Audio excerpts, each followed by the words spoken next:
Hello and welcome to another episode of the Solo Gamer Podcast. I am joined, as always, with the two greatest co-hosts in all of the land, Ian and Taylor. Thanks, man. Welcome, guys. Appreciate you coming. Yeah, appreciate you course. for letting me step up and host this as well. This is gonna be fun and new. I feel like I scared you at first, but then I was like, I think you'll do a good job, and I think it'll be fun. Yeah. We'll see. We've got another couple hours for me to ruin it. So good so far, but you're on the clock. Yeah. How's it going, guys? It's been a little bit. I know we're doing this a little bit late, so sorry to our fans, but we're excited to get into this. How are you guys doing?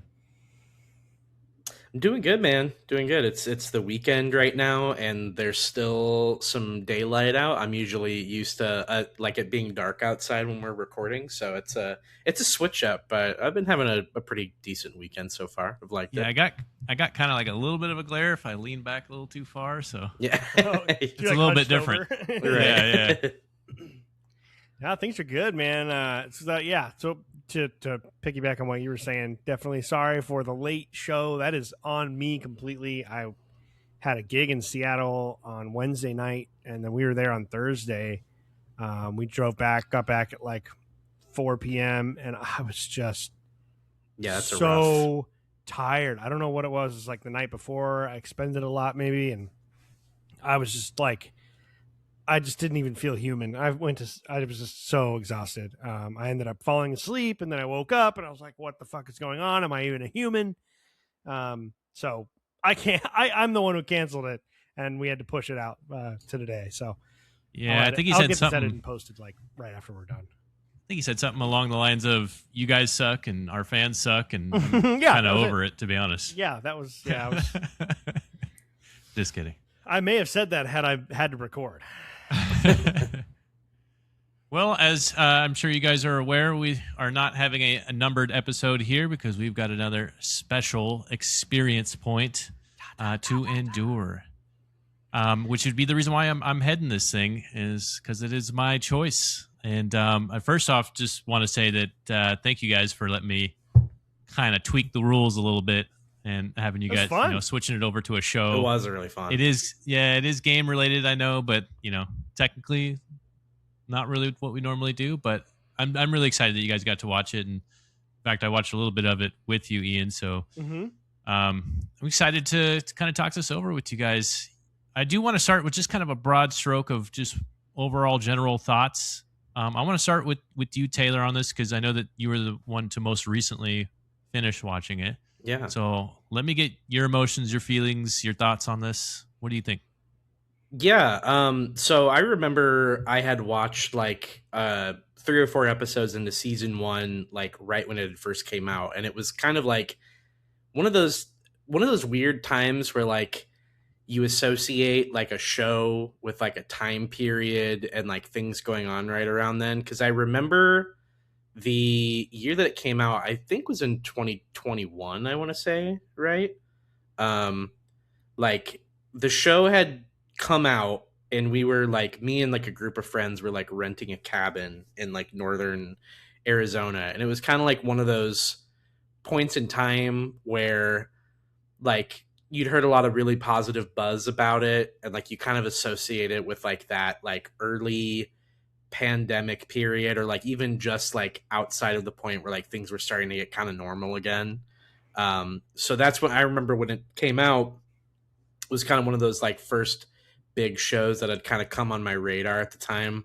I'm friends with a lot of people that are like really big into League of Legends, so it was kind of one of those things where the show had to do a little bit of heavy lifting because I was so like disinterested in the universe initially, to where I'm like, a League of Legends show, I don't know how good this could be. I don't know if this is like necessarily for me, but I had enough people, including you, Kyle, kind of being like, no, like it's a really good show. Like I promise, like it transcends just being like a good like adaptation or video game show. And it's just a really good show. So, you know me, I come from the world of animated stuff and anime and stuff like that. So I was like, let's give it a go. And when I had first watched it, like the first 4 episodes, I really, really liked it. So I knew kind of coming back to it now in, 2026 that I'm sure I was going to really, really like it anyway. So I just thought it was really, really well animated. I mean, so many like really picturesque little moments in the show where like I almost wanted to kind of like stop, like pause the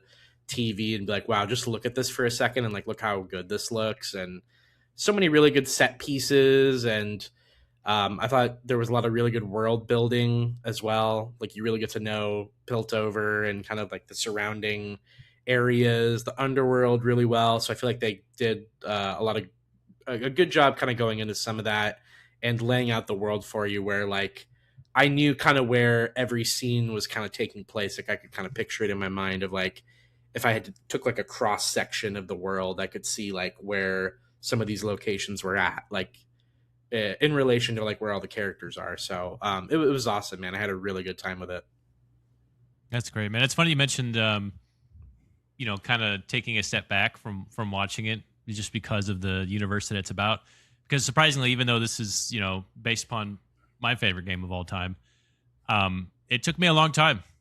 I was playing like this kind of just kind of like with friends with like tournaments and stuff. I had this team that I was playing with. It wasn't anything like super serious. We'd play like low stakes tournaments for like $20 a pop or something.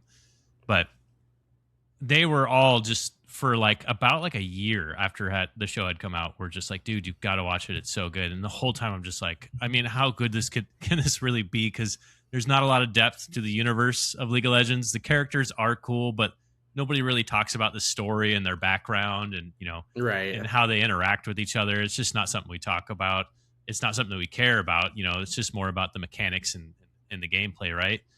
So it even took me quite a while to finally be like, all right, I think at this point it's winning awards. It was when season 2 came out and like the uproar that it brought, it was like winning awards and everybody's talking about like, this is not just a great animated show. This is like a great show. For sure.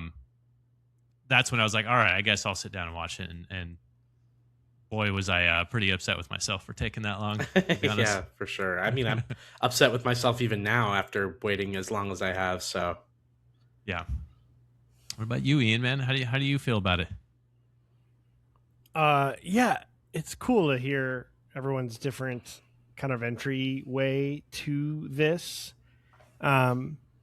It's funny you were mentioning those tournaments that you were in with that team, and when it came out, they were telling you to watch it. And Taylor, remembering it was 2021, it was November of 2021, so that's when we were living together. I remember you playing all of those tournaments because I was usually on the other side of the desk on my computer playing, Total War or whatever while you were doing it.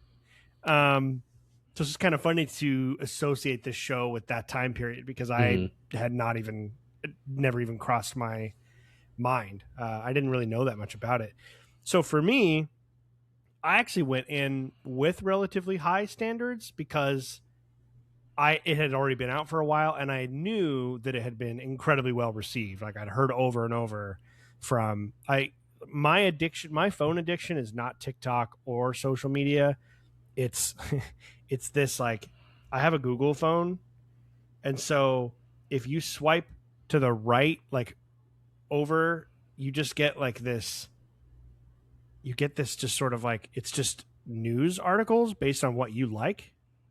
Oh, that's cool. That's all it is. So it's like gaming industry news, some football, politics, cooking, like just the shit. It just gets to know what you like. That's like my internet addiction is these little news articles. So like I had seen multiple times like Arcane season 2 because it came out in 24, and I remember just seeing reviews and how great it was, and I remember going, "Oh man, I got to check that out," because it would be cool for me to watch it because I don't know anything about League of Legends, and Kyle loves League of Legends, so that'd be cool for me to watch this.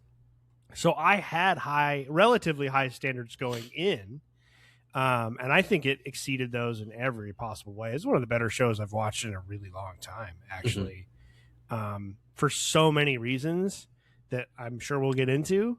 But I absolutely loved it.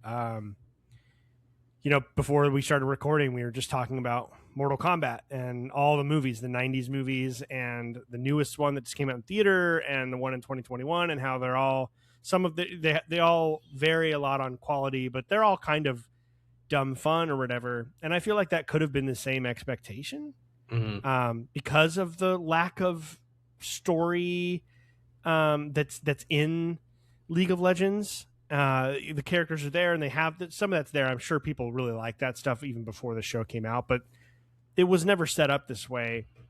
And I think it's proof. It's like, well, somebody could make a great Mortal Kombat show, because this show, it's kind of in a similar situation where they're taking from a game that doesn't have like a huge background, and if you just get someone who knows how to write, I think there's so much to recommend with the show. You mentioned the art, all the different beautiful art styles, and just wanting to pause it, and how they use all these different art styles throughout. And there's the music, the music selection for the most part is incredible.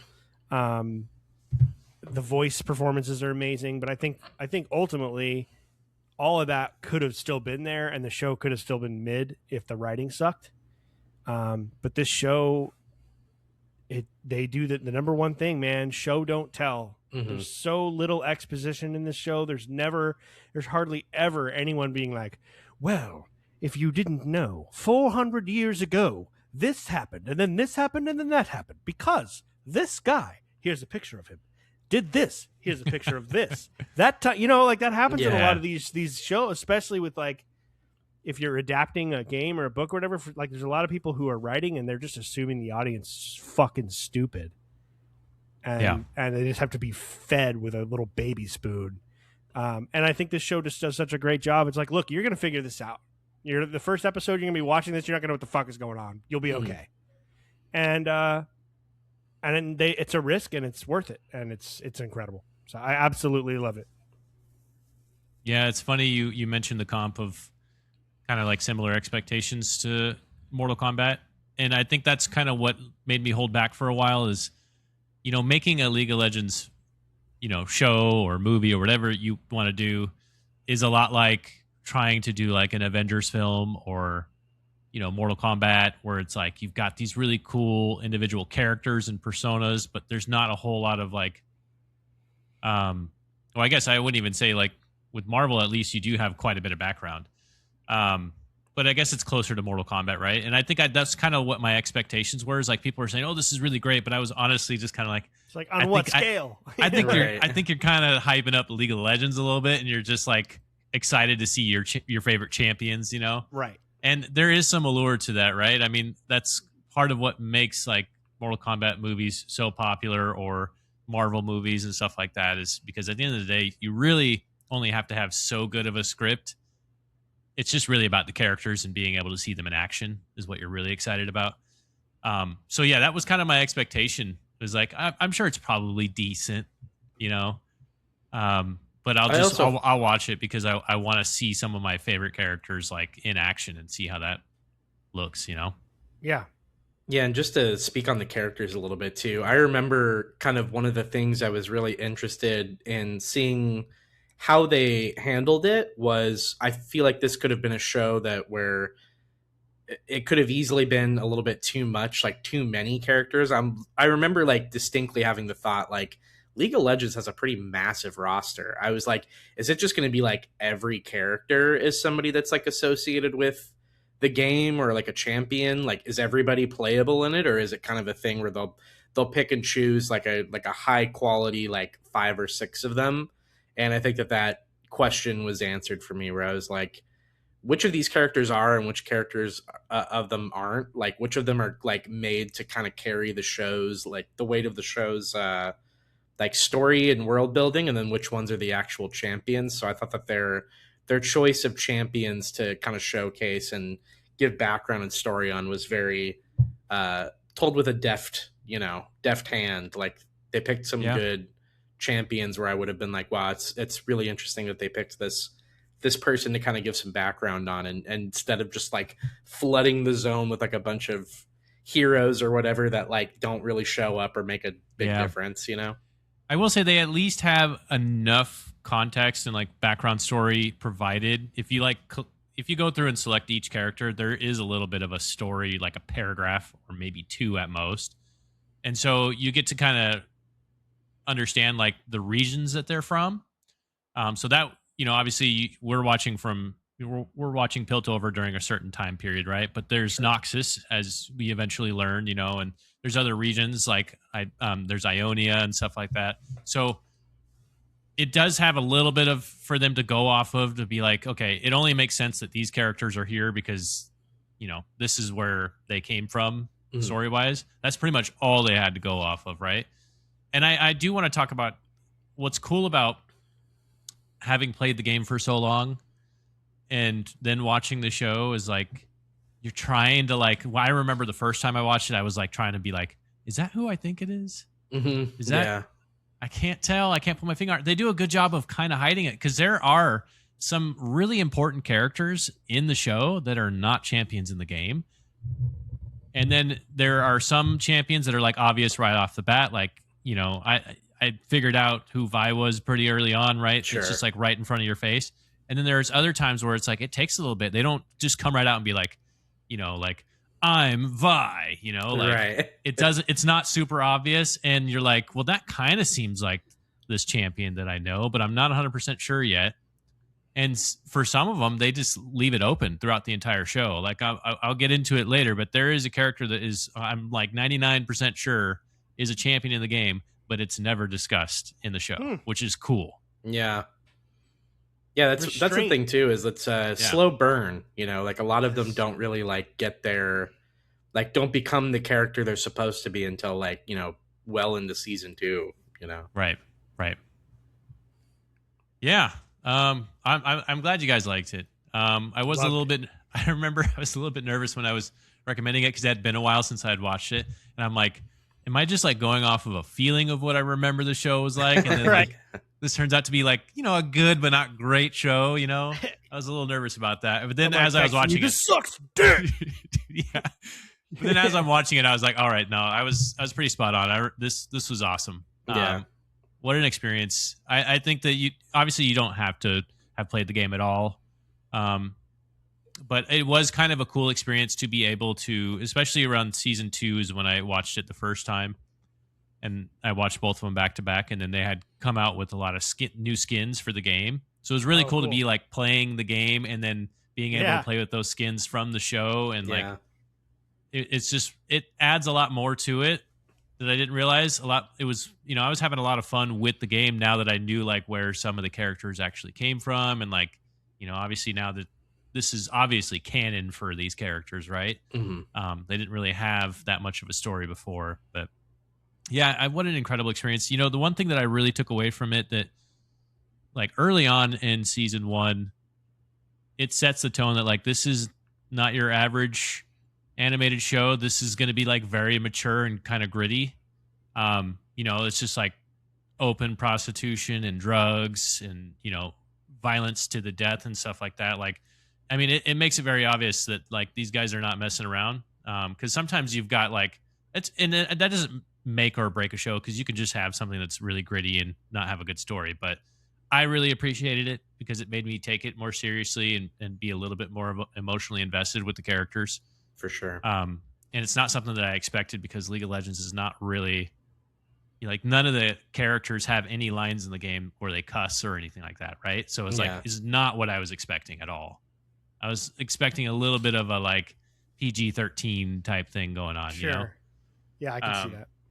So yeah, I was pleasantly surprised by that. And then like you guys said, I think the wonderful breaks of artwork, so that it didn't start to become stale, I think was really refreshing. It was every episode was kind of unique in that way, where it was you knew something kind of different and new was going to happen, where it breaks away from the show a little bit, but still is explaining and telling stories, but in a really fun and unique way, with different artwork or music or a different approach to just filming it in general. Randomly you would just break out into an Imagine Dragons music video out of nowhere. Yeah. Which, I'm not even the biggest fan of Imagine Dragons, but it was just really cool to see. I was like, oh, what the heck? And they actually put them in the show. Really cool to see that. I forgot about that. That's right. Yeah, there's a scene where they're walking through the alley or something. Yeah. And that's how I think that's how the episode starts, actually. But But yeah, it's really cool how they really mixed it up, and not even in like an annoying way. Because sometimes if it's like constant, it's just like, all right, well, let's get back to the show. But oftentimes it was done in a way to like explain a story in a different light, I guess. That's what I'm really trying to say about that. But yeah, I mean, it's incredible, man. I was so surprised because I was expecting a really like B movie or B show, um, and it was just blown out of the water. It definitely deserved every award that it won. It's got like 100% on Metacritic, I believe. Um, Damn, that's awesome. at least for the people, I believe it's 100% or something like The that. audience score or whatever. Yeah, because they have different scores. Um, yeah, I can't say enough about it. A game that I really love that I don't really pay attention to for the story that ended up having a pretty awesome story, and then apparently they're going to make some more content to it that I'm really looking forward to. But yeah, I want to break this down kind of by season though, because they are kind of like their own stories in a sense. Obviously the second one really does a good job of continuing that first story, but that first season is kind of on its own. What do you guys think about just the first season and kind of like the buildup of characters? Like, how long did it take you to kind of figure out who was who, I guess, in a sense as well? What do you have to say about that, Taylor?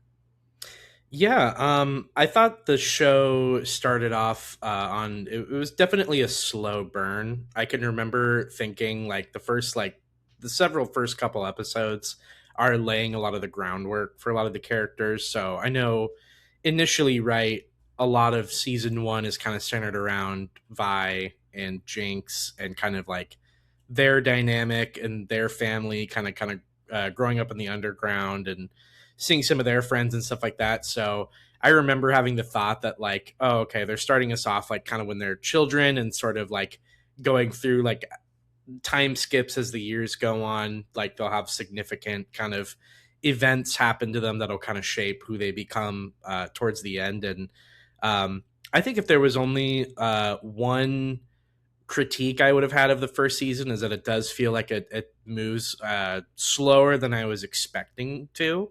Because I think it's like what the last like second to last episode or something, we don't actually see like both characters in like the current day until like the very end or something like that.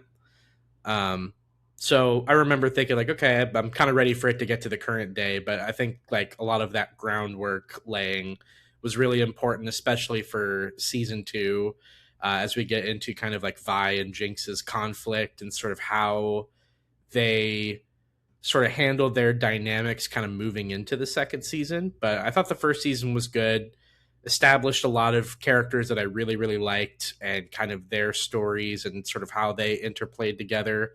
It was kind of one of those things where I remember having the thought that this felt very Game of Thrones like in the way that it was like taking like each episode was kind of like a set of like two or three characters where you'd get some perspective on kind of their comings and goings throughout the season, and we would kind of jump back between those characters as certain events were kind of happening.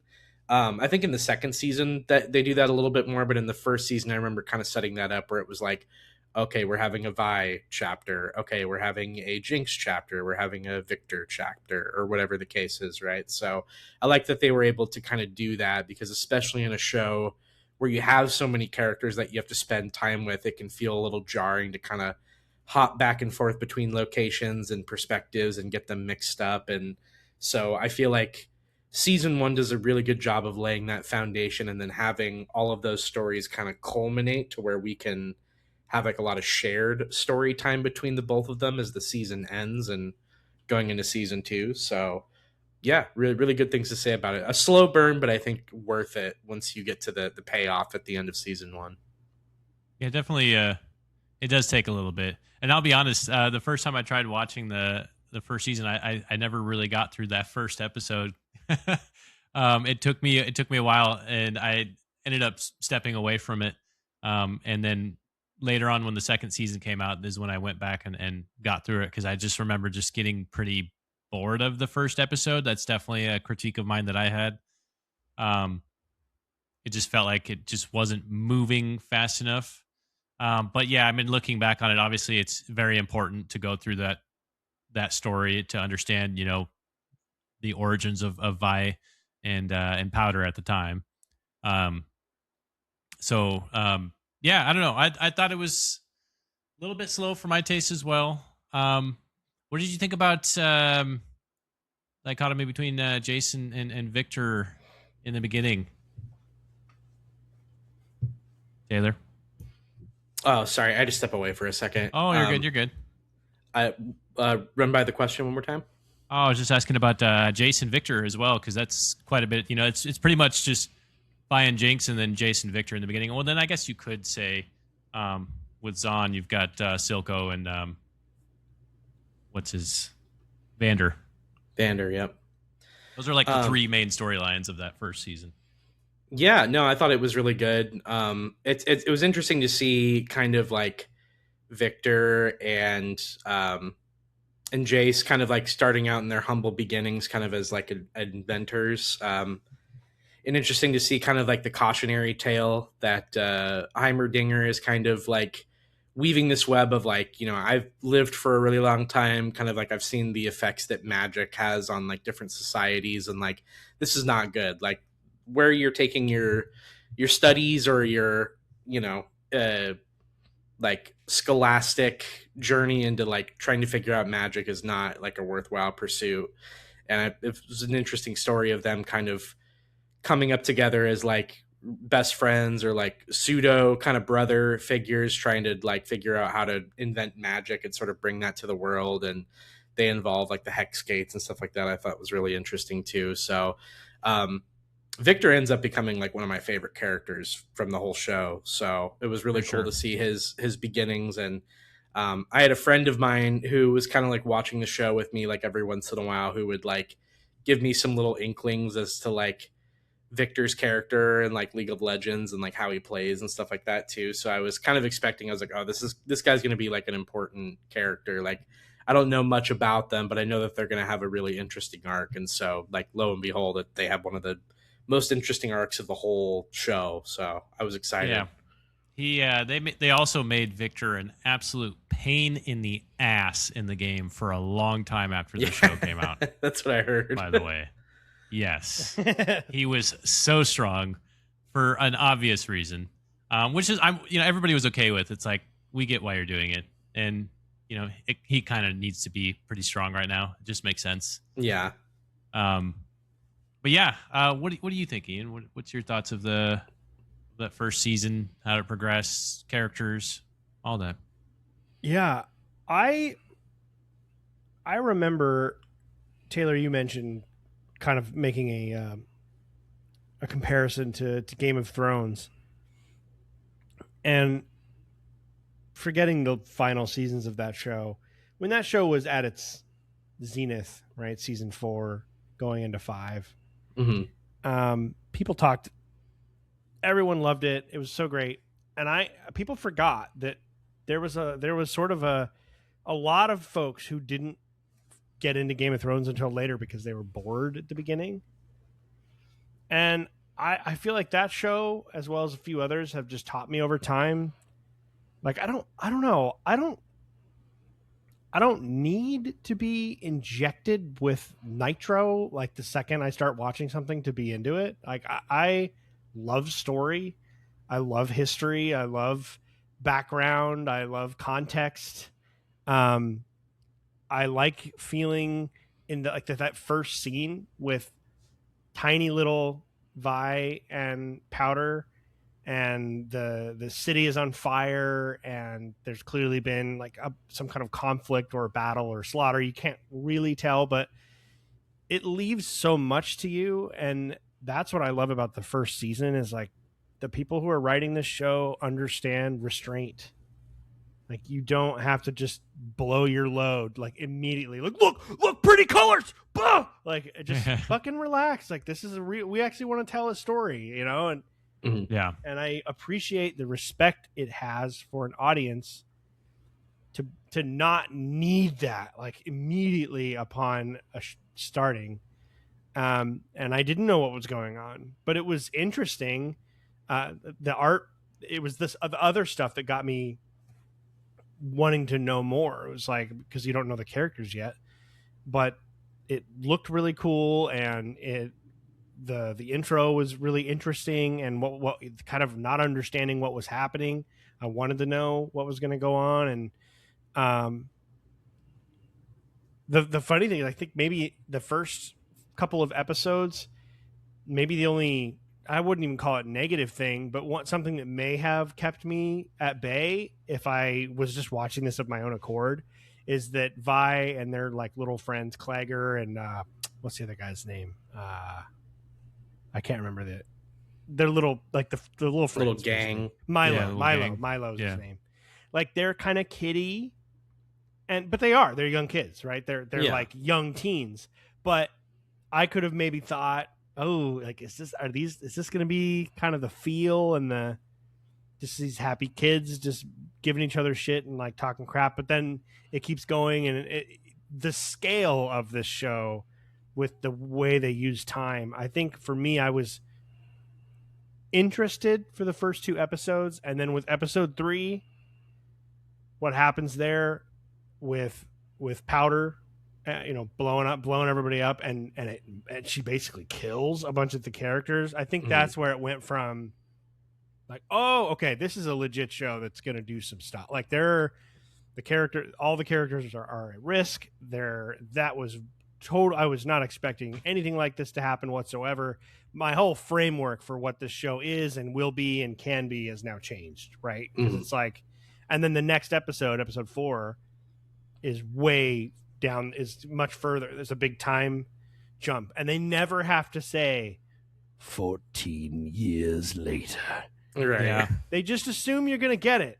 And I love that. I love being treated like an adult by a show or a movie or a game. I don't need my hand held for every little thing. I'll get it. And the show does such a great job with that. And I think that's really what pulled me in, is because like I felt like I was watching these events unfold. I wasn't being told about these events.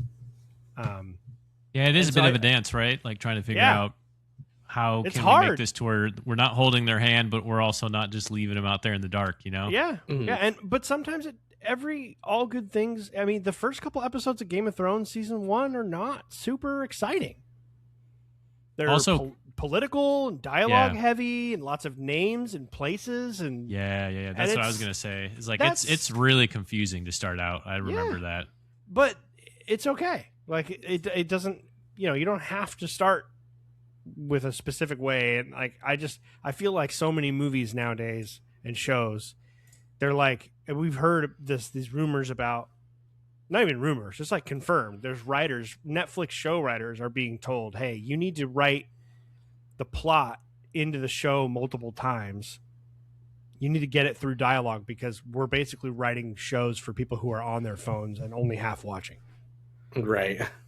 And it's just like, that sucks, because I actually watch it.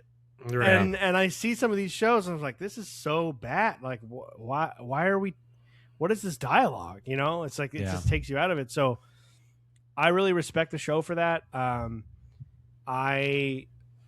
I love the way they make you think, and without being subversive. Like, they don't ever just subvert. Only one time in the whole series do they ever subvert your expectations just to subvert them, which is a no-no in my book. Yeah. But the rest of the time, when my expectations were subverted, it's because I was like, oh shit, I did not even consider this as a thing. And like, you think one character's one way, but then as the show continues, you're like, I kind of get where Silco's coming from on some of this stuff. Like, it marginalizes some of these characters at first. Like, here's our villain. You're like, okay, cool. He's a bad guy. Got it. Well, maybe not. I love that. I really, really, really appreciate the character work. So I like the first season a lot. The second season is obviously just takes everything up a whole ante, but I really appreciate the way that they do a 3-act structure, 3 episodes each. I love the seamless time jumps. Just phenomenal. I think they did a really, really, really great job. Yeah, agreed.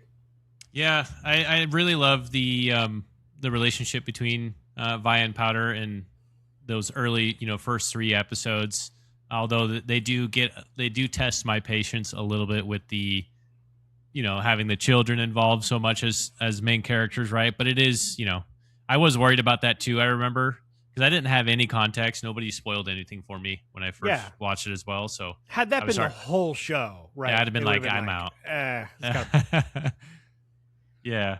But then with Jinx's character arc, she's probably it's a toss up between her and Victor being my favorite characters.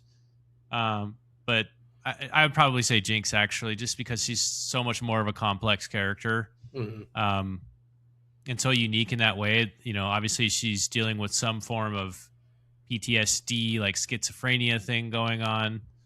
That really it makes sense with her character, and like they actually, it's like, hey, it's not that they're just saying she has schizophrenia. Like the decisions that she's making are like based off of that experience, right? Right. And so it kind of helps explain, although she's doing these terrible things, you also kind of sympathize and feel sorry for her, and you just kind of want her to get help, Right. So I never really like truly hated her, and that was the cool thing about it. Is like, even like you mentioned with Silco, it's like it's hard to hate anybody because you kind of understood where everybody was coming from, and the show did such a good job of that. And sometimes not really revealing it right away, right? I think that's something that we complained about with The Last of Us season 2, was like just explaining Abby's story right away. It was like, no. You needed to hold off and like tell us later. We needed to hate her first. Right. That's the entire like crux of the whole story. Yeah. Right. Yeah. Oops. Yeah. So, but yeah, I mean, you talk about restraint too. I mean, they don't even say Mel's name until I think season 2. They just say what was like off something Medarda, counselor Medarda. Yeah. And she's like, I mean, she's another great example of that kind of change in character. I mean, I was pretty convinced for a lot of the first season. It's like, okay, so this is the manipulative political aristocrat, autocrat aristocrat that's going to bend Jace's will and good, the kind of what he wants to do for the world and use it to her own. And then it keeps going. You're like, oh, okay, well, never mind. I was wrong about her too. Like I really appreciate being wrong. I don't like seeing that obvious pathway and then it just happens exactly as you expect it. As long as you're not rug pulling, and she's, she doesn't suddenly just become this who she is at the end, right? There's a nice, slow, gradual change as different things start to happen and impact them, and they make decisions based off of those events, and that's how to do it. That's how to write characters. It's really hard. Yep. Yeah. It's really hard to do, and that's why I love the show so much. Yeah. Yeah, agreed. Yeah, I mean, especially with Mel, it's like not till season 2 when you kind of get to know her mother. You're like, oh, okay, I get it. Right. But that's another thing I wanted to mention too, is like just how they introduced the magic side of things, because in the beginning of the show, it's very much just a standard world, right? People have guns, and sure, they have like maybe like souped up like mechanical bodies. Some people are like, gloves that they use that like kind of boost their ability, but none of it seemed very magic-esque. And so it was kind of cool to see how that was intertwined with the story, where they start messing with hex gates and stuff like that. And then suddenly other types of magic start kind of happening, right? So it almost kind of leads you to believe that that's kind of tied together, is like they kind of opened that realm of magic. Because there's definitely different types of magic that are going on throughout the show as you get to know all the different characters and their special abilities and whatnot. Yeah, I've always liked in a show or like a property or something that like when they blend and like kind of blend like magic and science kind of together into one to make this interesting like combination of things. And I thought that this show did a really good job of that too, of kind of like, in a weird way, like demystifying magic and kind of making it more like science related. I thought was a really cool idea to take the show with too. So that's one thing I appreciated about the first season too, especially like as it relates to Jason Victor and kind of like the science behind like what's going on with like the magic and the magic mechanics of the Arcane world are very interesting to me too. Yeah, Hextech is really really cool. You know, and it doesn't like come off as like this super fantastic thing, you know, that's going on. It's like some sort of energy that they don't understand, and they start to develop technology around it and realize that it can do certain things if they harness it, right? That's a very scientific approach that like is really grounded, you know, and seems a little bit more believable. So I really like the idea of Hextech in general. Yeah. And then you start to realize that there are other things that are starting to open up, you know, throughout the show that kind of make you think, okay, is this all because they started messing around with Hextech, you know? But yeah, I really like, another one of my favorite characters is Singed as well. Just that kind of like mad scientist who also has some sort of magical properties with himself, where he just understands biology on a whole nother level and is able to use certain like fluids and stuff like that can like kind of extend life. And really really cool different concept. I really like just the different ways that they can approach being very powerful within the show.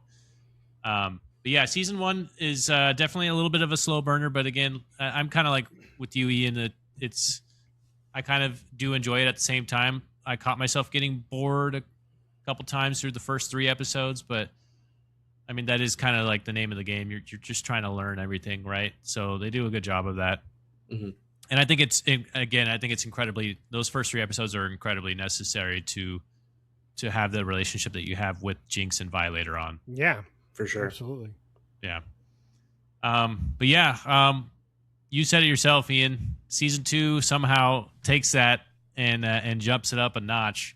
But actually, before I even want to get into season 2, let's talk about season 1 and how it really ends, and on this like major, you know, cliffhanger. I think the last episode of season 1 is, I would say, maybe my second favorite episode out of the whole series, but it could be my favorite, actually. I'm just talking specifically the scene at the dinner table with Jinx, Silco, Vi, and Caitlyn. I think that's just such a good scene. Incredibly tense. You really get to kind of like see the mental health aspect of Jinx in that moment and how she's really gone off the deep end.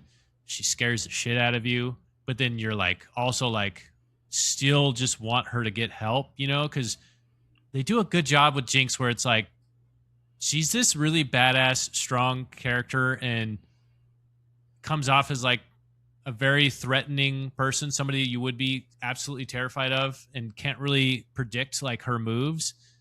But then she still has this like little girl soft element to her that still makes you kind of like just want to hug her, you know? She's a very complex character. So I think, yeah, I'm now that I'm talking about it, I'm like talking myself into saying that she is my favorite character. But just that whole scene, I just wanted to shout out, was incredibly tense and powerful.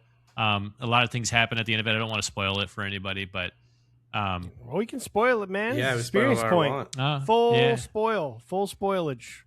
It's like the where Kylo. It's kind of like similar where Kylo Ren kills his dad, you know, and kind of like becomes that next character that he needs to be. Although I don't want to give any props to Star Wars. We thought that's what it was looking like was going to happen, and then they just didn't do any of that. Yeah. He was still conflicted after that. For somehow. Yeah. I killed my dad, but why? He's like, but I'm still not really sure if it's right. I know what I have to do. Don't know if I have the strength to do it. But yeah, you know, just right when you start to kind of sympathize with Silco and really start to understand his story is right when, you know, Jinx, you know, unfortunately kills him and becomes who she later on needs to become. It's just a really cool. And then you had the mixture of her dealing with her kind of like similar to daddy issues, but sister issues. Where she's kind of like jealous of Caitlyn and the relationship that Vi has with Caitlyn, right? For some reason, you know, and I think it's obviously it makes sense. It's like, you've been gone this whole time and now you're with some other woman. And it's like, I thought you were supposed to come back to me, you know? So that makes sense. So yeah, just that whole dichotomy of just like, that kind of serial killer vibe where it's like, you need to get rid of her. Otherwise I'm going to, do it myself. And then she ends up having that manic episode, freaks out, sprays her gun all over the place, accidentally kills Silco right when you're like starting to really like him. Yeah. Yep. And when you started to realize, it was like, oh, he's kind of holding this whole thing up. Right. Yeah. He's kind of holding this whole thing together. The whole operation. Right. Yeah. Yeah. But just wanted to shout it out because that's like probably my favorite scene out of the entire show is how that all works out, and it definitely does a great job of setting up that second season. And then she just goes nuts and sends a rocket missile down to Counselor Chambers, which also was kind of like good riddance, in my opinion. Well, but it's crazy because they had just gotten, they had just been convinced to sign the treaty, a treaty and give them independence, right. Yep. And it was a lot of progress that was just about to be made. I mean, Silco's vision was just about complete there. Yeah, and then the complete opposite happens, and of course, it was like the whole house violence of cards. always leads to more violence. That's where it went. Yeah, unfortunately, he ended up betraying his psycho stepdaughter, I guess, and she ends up killing him over it. Really. Mm-hmm.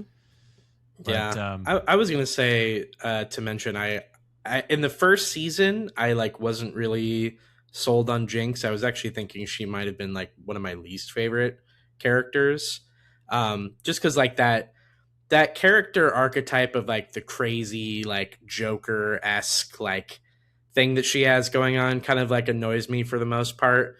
But yeah, I mean, kind of like you mentioned, Kyle, at the very end, once we get that like climax scene of like all four of those characters in one room finally together, and then like as we move into season 2, I think she becomes infinitely more interesting. But yeah, I agree. I really like that scene a lot too. One thing I think is important to, the more I think about it too, is like they do a lot of like scenes where like Hextech will explode or hit the ground, and you'll see that it doesn't just send like a shockwave out. It like sends like single points of like electricity in a sense.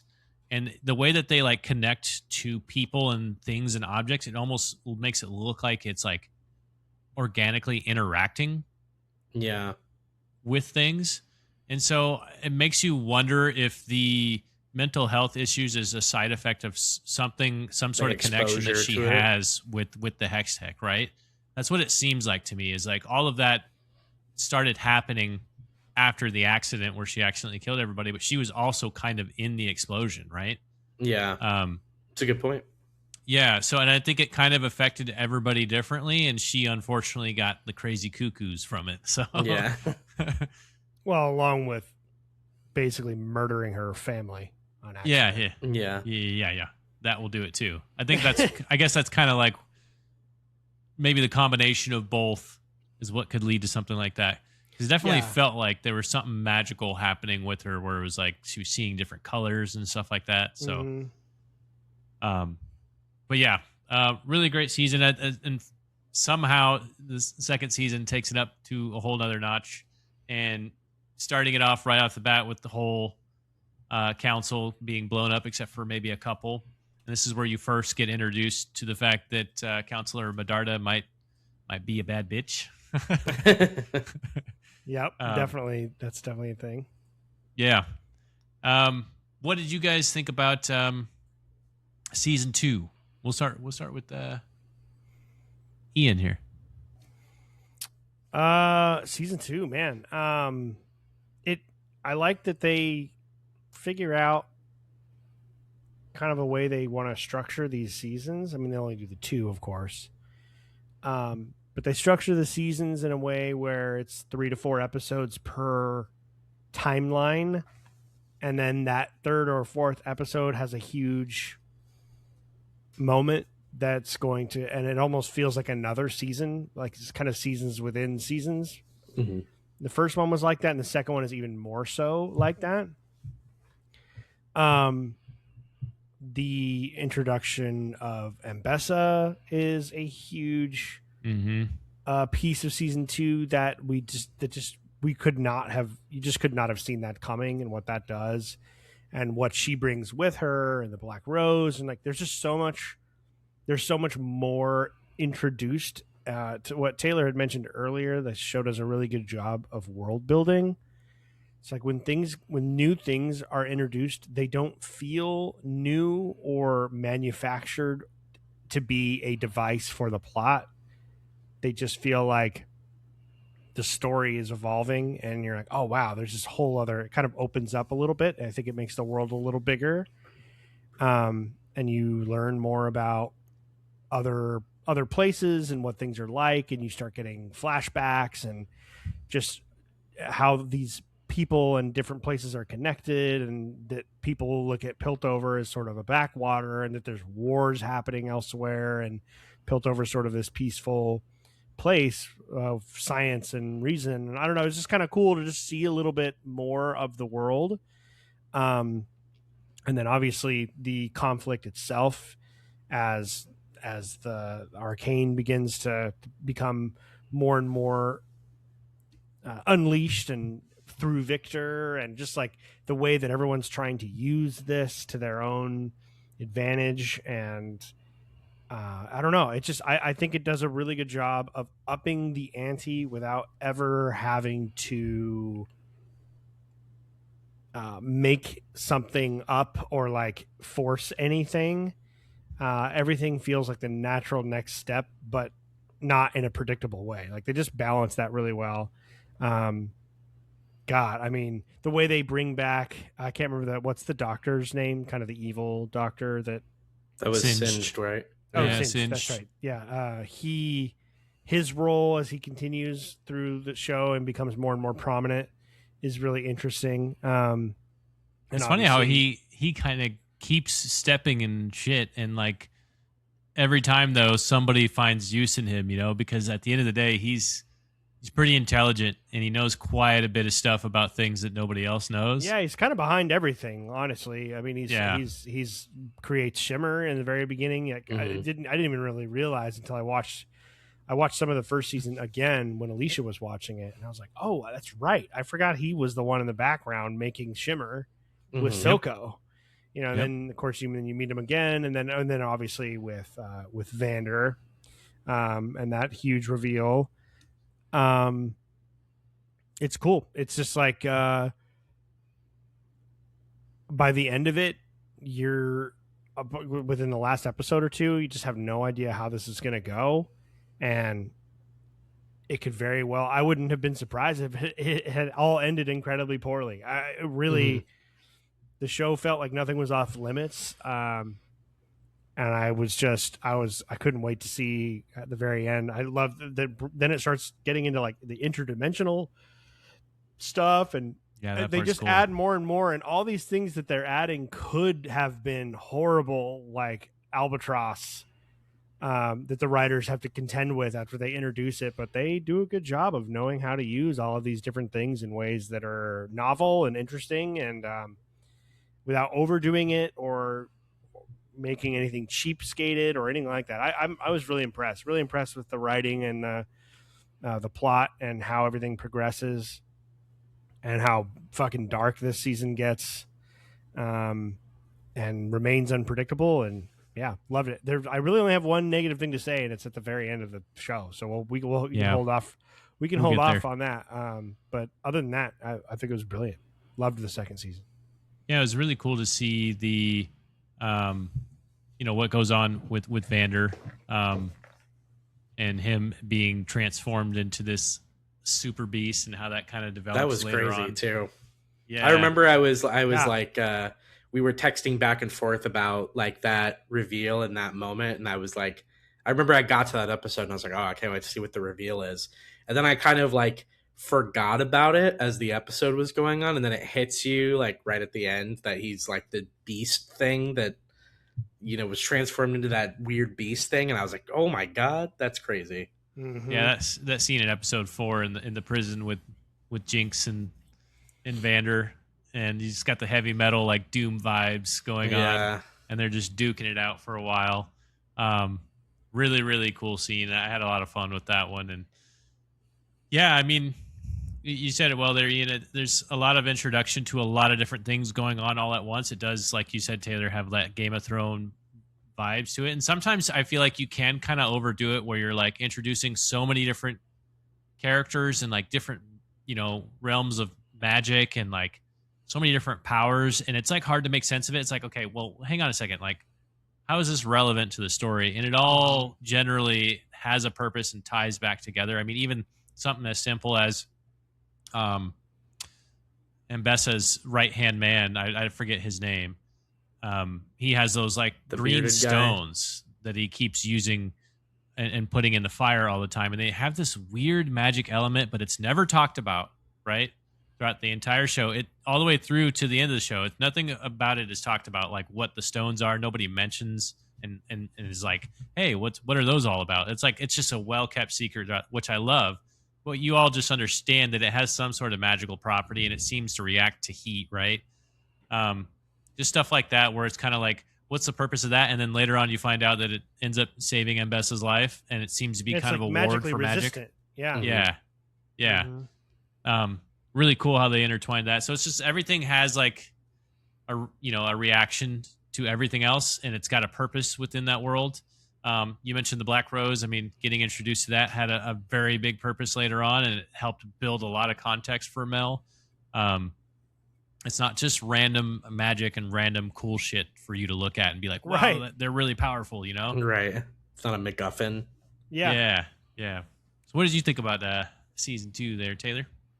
I really liked it. I was actually going to say that, like, I think the parable that we've drawn like several times to like how they handle like the perspective, like character stories, and this is very Game of Thrones. And while I thought they did a pretty good job in season 1, I think they do a better job in season 2 of kind of fleshing out those perspective chapters, if you want to call them. And making sure we get a lot of good time with some of those folks. And they even introduce more characters too in the second one. So the fact that they're able to keep all of those stories straight and kind of bounce between a lot of them kind of lends to the fact that the show is so well written that like you don't feel overwhelmed or feel like you're missing a chapter or you skipped over something by accident. I feel like they keep everything really well in line. And especially I think too, as you get towards the end of season 2, it seems like a lot of the characters kind of culminate into these factions together. So a lot of the times they're sharing the same,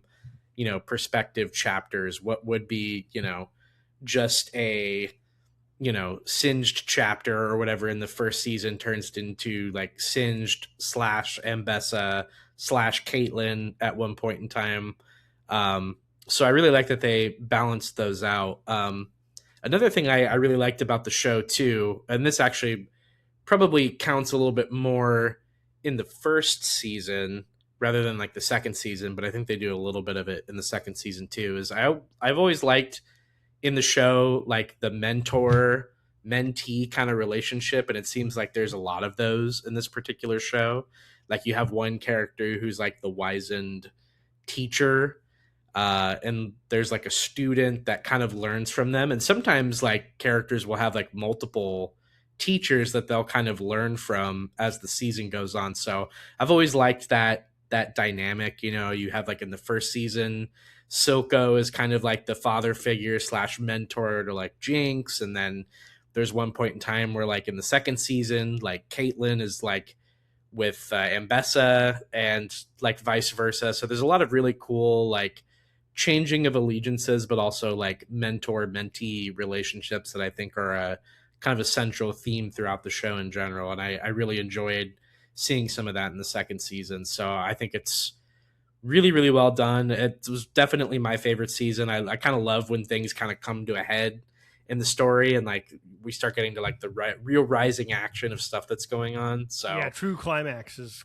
really cool. Yeah. So some of the this- times too, I always like, in some of my favorite stories of all time, like I always like the last movie, like as everybody knows, I'm a big Return of the Jedi stan. Like I just love seeing like characters at like the height of their power, like relationships like at the max level where it's just like they've known each other for a long time. And so I really love how in the second season there's a lot of really good like payoff for some of that. Like we're seeing the characters at at their peaks, and I love seeing that type of stuff. So season 2 is chock full of that. And it feels earned too. Yeah. Like characters, no character just jumps from being like kind of small or useless to being super powerful. Like you really feel like by the end of it, you completely understand how and why all of these characters have reached this point, and it's very earned. And you're like, it's exciting to see them all kind of duke it out at the very end. Yeah. Yeah, absolutely. Yeah, I mean, it all makes sense. That's what I was talking about earlier. Is like, it's really cool to kind of see, why the characters are as powerful as they are. And I think that is a good point, Taylor, that everybody kind of peaks at the same time. Yeah. They do a really good job of that. Everybody kind of reaches their final form, so to speak, all at the end. And so it's that cool moment at the end where it's like, all right, I just want to see everybody just duke it out, man. I want to see I want to see what happens here. Like, take everything they've learned, like all the powers they've like assembled, and just like really fucking just go crazy with it. I love that stuff. Yeah.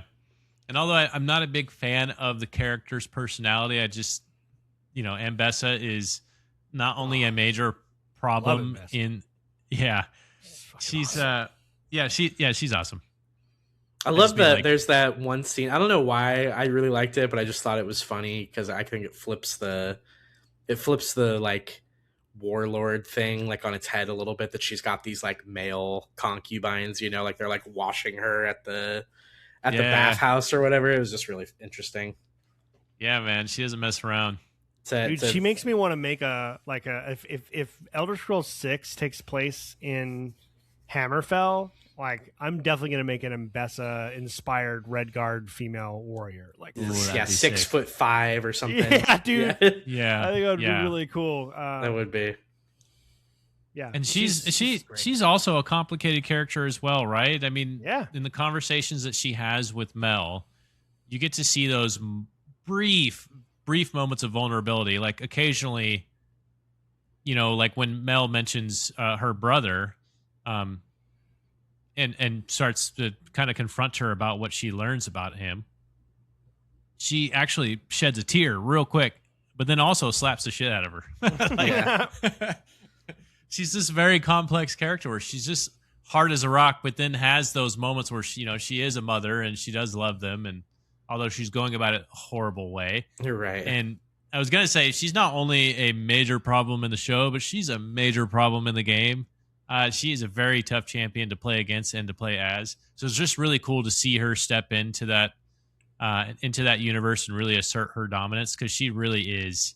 She's a boss bitch. I'm not gonna lie. Okay, I was gonna say at the end you should go through and tell us which, because I know that there's like 5 or 6 characters. I'm like, okay, I'm fairly sure this is a champion, but like I would love a champion reveal, being like, this is this character, like here's what they're like to play as or against. I think that would be cool if you did like a breakdown for us on that. Yeah. I'd be down for that. The one thing I know I'd mentioned this before, but Vander turns into what is supposed to be a champion in the game. But it's a really cool spin on it because, the champion in the game is Warwick, who's a giant wolf, or Wolverine, I guess you should say. Oh, interesting. I did not know this. I got to look it up. Yeah, there's no explanation as to like why he is the way he is, other than Singed messes around with somebody and like turns him into a werewolf.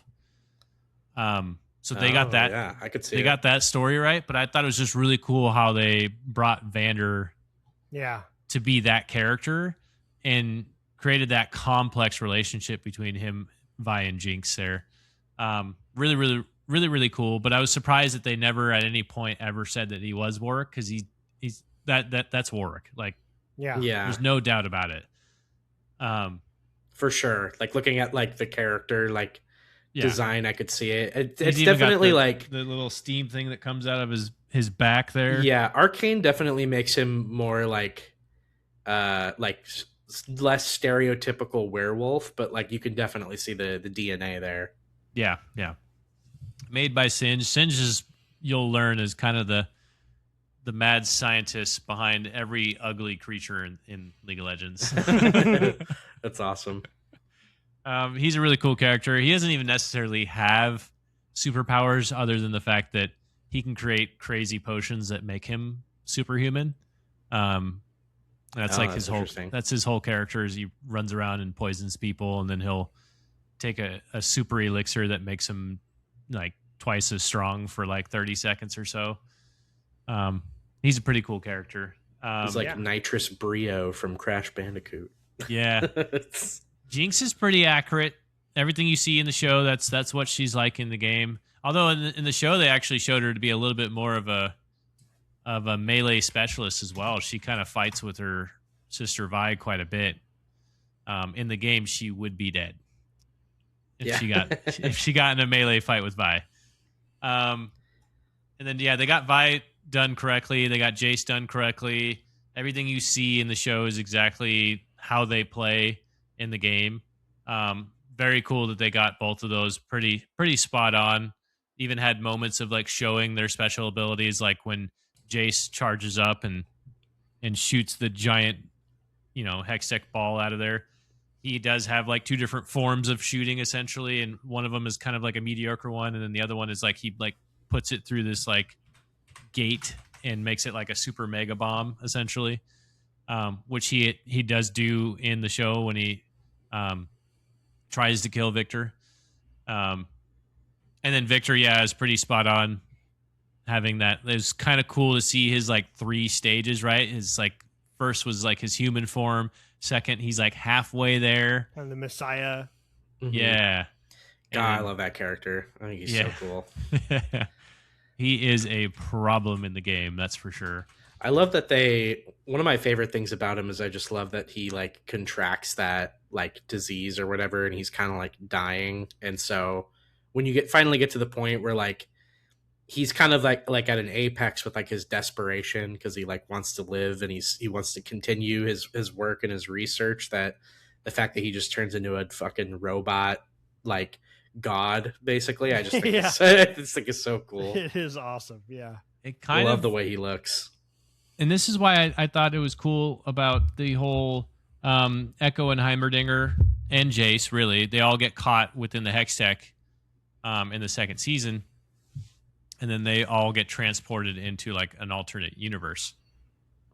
And that part's like a little bit confusing, but it does have like I loved that episode. It does have huge significance to the story later on, especially understanding Victor himself and like in his background story. So I think that when you think about that context, it almost feels like the Hextech and him are kind of like one with each other, right? So I almost think that basically the reason why he is sick is because of his interaction with Hextech is making him sick, and then also trying to entice him to interact with it, right? Because it wants his life essence. Because obviously with the alternate universes and repeated instances, Victor and Hextech go hand in hand. They're like eternity together, right? Yeah. Mm-hmm. He's just been kind of caught in this loop forever. Yeah. So it's just kind of cool to see that, because there are moments where it's like he's like seeing things with the Hextech, even when early on when he just looks at it and it like kind of focuses in and like makes weird noises that only he can hear and stuff like that. It's cool to kind of see that relationship developed where it was kind of like calling him to be like, you're getting sick. You kind of need me now. Mm-hmm. And to see his character arc as well is really, really cool, because you get to see his background story where he learns from Singe at an early age. Singe pulling strings yet again. And then, obviously he's got a really great story of like starting from the city of Zon, and he came from the underground and like worked his way up through his academics. And then obviously becomes really close friends with Jace through all of that. I don't want to get too far into it, because I guess we should just go ahead and talk about the ending here. I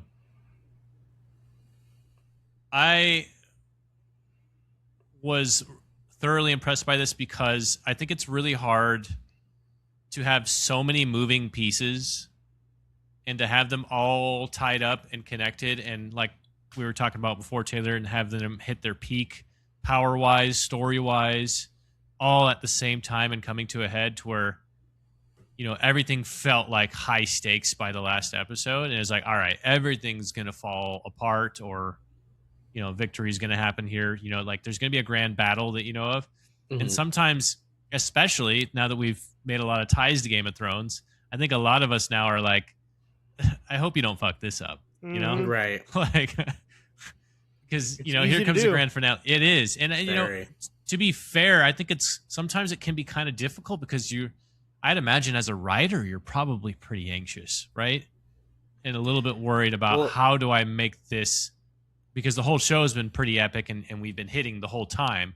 How do we, yeah. you know, Well, I tie up almost these think loose ends? if I could jump in here, I think one of the reasons why that like they do tie it together so well, and this is kind of a this is kind of a knock on Star Wars from, you know, what we were talking about earlier, but like I feel like this show, like it wraps up so well, probably because they had planned it out to be this way from the very beginning. Like Mhm. it wasn't a thing where they like did season 1 and then they left the characters where they were at and then we're like, I wonder what we'll do for season 2, like to wrap up their story. Like this was a calculated effort to be like they knew exactly like where every character was going to end up by the end, probably so much so where they had like multiple seasons of it planned out like from the beginning to know like where all these characters will end up. Like it wraps up so well, I can't see it working out any other way other than them planning it out, you know, meticulously. Yeah, I think when you think about the premise of the story, right, is like maybe it almost made more sense to start with the ending when you're writing, Yeah. because it is kind of a Yeah, I think they had the whole multi. thing. I think you're right. Yeah, Mhm. yeah, it is kind of like a multi-universe weird thing going on, and so when you've got all these, you know, like I said, moving parts going on and like different universes and stuff, I think it almost makes more sense to start with the ending and then rewind backwards. You Work know? your way back. Mm-hmm. Yeah, yeah. What were you gonna say? Did I cut you off earlier? No, not at all. Just yeah. No, I was agreeing, and just it's true. Well, we keep talking about Game of Thrones too, and that's another one where they did a good job of adapting the books, and then when they weren't there, they forgot all the rules, they forgot everything that got them there. Mm-hmm. But that's what happens when you don't know where you're going, and Yeah. I feel like the brevity of the show probably helps. They weren't doing this for 6 seasons and adding in more and more characters and more through lines. Like I think that sometimes the fact that it's only 2 seasons kind of helped it. I mean, you could have felt rushed, but it didn't. It was perfect. I mean, it really, yeah. I thought they did a really good job with that. I would like to the point where it's like I kind of want more, but that's the way it should be, Mhm. and I don't want any more. Like, no, leave this alone. It's so good. You should feel like you want more, but I have learned over my life more is not always great. Then you bring it back and it fucking sucks. Everything sucks. It's like, oh, okay, never mind. I don't want more. I don't. Getting older is just a constant cycle of being like, be careful what you wish for, man. Yeah, Like, man. you know. Yeah, for sure. Although I will say what I like about what they're doing now is like, from what I've read so far, the next Arcane show is going to take place in Noxus, which is where Mel is headed, is back to her homeland where Ambessa was the queen. So I'm assuming Mel is going back to take the throne, I'd imagine. I believe she was the queen there, or is she just a general? I don't know. I don't know how that. She had the wolf mask. Yeah, I think she's like in charge. I thought she was like a general of some kind. I saw her as like a leader. Khan. Maybe, yeah. Who's everything. Could be Parable. Yeah, It's a general, but as a general is also the leader. It's like a militarized society, and she is the queen and general and all of that, like Genghis Khan. That's the vibe I got. It's a good parable. Yeah, I would say that. Yeah, so it seems like Mel is returning to that, but obviously I don't think that most of the characters are not going to be involved in this. Maybe Caitlyn, they kind of tease that a little bit. I think maybe Caitlyn might be involved there. Mel and Caitlyn, two, and those. I think those characters make sense to continue because they're 2 characters that had really good arcs that feel like they could naturally keep going. Mm-hmm. Like, I don't know what else you're going to show me of Vi at this point, other than how she and Caitlyn are still together, maybe. But like, Yeah, that's just their relationship, really. but like, I feel like there's so much more for them to do because Vi, her character and her loop is so much about her guilt over what happened with Powder and Vander, and like, I'm sure you could write something interesting to keep her going, but Like Mel is just getting started. She just discovered this power. She just like at the end of season 2. Yeah, I mean that seems like a great person to follow as she continues to learn and gets better. And she's so different from her mom, and yeah, that's cool that you confirmed that too, because I was wondering like where do they go from here? Do they just do another like another show called something else with like a different set of characters? So that's good to know that seems like at least they're like continuing it, but in a way that's interesting, because they'll probably have a whole new area for us to be in and a whole new set of like characters that they'll weave in as well. There's definitely some champions that I want to start seeing come out here, because they've barely scratched the surface of like some of my favorite champions. Yeah, it's a huge roster, but like I think how many are there now? It's got to be like 100 or something like that, right? Yeah, it's something insane. So do you have an idea of like who you think will 172? Oh my god, that's way more than I thought. Noxus definitely, I believe, is going to be Darius, who I thought was Ambessa's right-hand guy there for a little bit, because that guy looks a lot like Darius, I'm going to be honest. Oh, I could kind of see it. Yeah. He's the hand of Noxus. So, I mean, that could have been him, I believe, but they didn't call him Darius. So I'm going to say that Darius is going to show up here. That guy is a nasty champion. Think of who else is really Noxus. I think maybe Swain might be involved, who's a mage. Singe, I think, Singe seems like a character that can always be involved in every area, just because of his specific skill set. He's created a lot of different champions in the game, so I'm trying to think of who else is a part of Noxus. I don't really know all the characters' backgrounds super well. Let me see. And there also might be Ionia involved in here as well, because I believe Ionia and Noxus are like always at war with each other. Yeah, so Darius, Swain, Katarina. Draven would be funny because he's kind of like a Johnny Cage type character. Just egocentric, like kind of a celebrity within the game, and he just thinks he's just the sexiest man alive. And like, awesome. Love that. I love that about Johnny Cage. So he'll be a cool character if they do that. Vladimir would be great because he's like the only vampire in the game. So that would be cool. Oh, yeah. Yeah, some of the horror elements in the show are cool. Yeah. Trying to think of who else would be there. Samira, Ambessa for sure, but Ambessa obviously did. So do you think it'll be called Arcane, or will it be called something else? It'd probably have a different title altogether, yeah. Because Arcane is specifically, I think, referencing Hextech from my takeaway from it. Okay, interesting. Yeah, when is that supposed to come out? It's probably going to be a couple years. Sorry. Rizzo was hacking over there. Uh-oh. Oh, no. Rizzo! She's good, though. Breathe, Rizzo. She good. Yeah, it looks like she was doing that in-breathing thing. Gosh, where was I? Okay, anyways. So, season 1 was pretty incredible. It had a lot of, like, even just that final battle was, like, kind of, like, all over the place. I loved the decoy of, like, his, like, giant egg shell thingy, whatever it is. His metamorphosis thing. Oh, yeah. They, like, pulled that all the way up. And, you know, blow it to pieces and then find out Victor wasn't even in the thing the whole time. Right. Which led to a very, very cool, like, conversation between Jace and Victor. Like, I love that, like, chaos all over the place, and then it just gets quiet, and it's just Victor and Jace talking in a room. I love that, like, pacing change throughout that whole episode. Victor is just full of... Oh, no, go ahead. I was going to say, there's one question I had, and I forgot to look it up at some point in time. There was, in the scenes where Victor is in kind of like the weird, like, quantum realm kind of thing, there's like a woman in there with him. Was that the lady that got sucked into the thing at the beginning. Yeah, I by think her name is accident. Sky. Yeah. Sky. Yeah, it's her.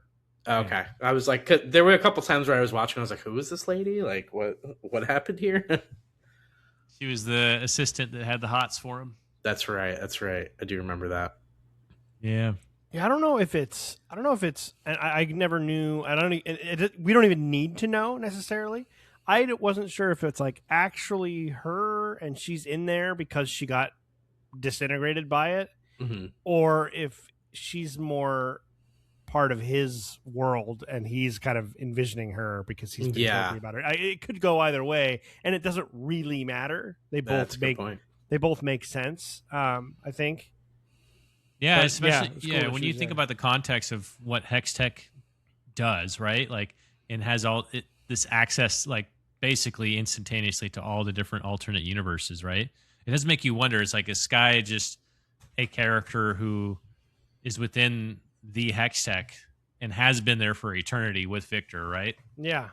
I mean, who knows? I mean, it absolutely is possible. Yeah. And then we didn't even talk about Echo's side story, and again, there's a lot. Yeah, traveling through the alternate universe, and he ends up being a very, very important character at the end. That basically is the difference between the world ending and not.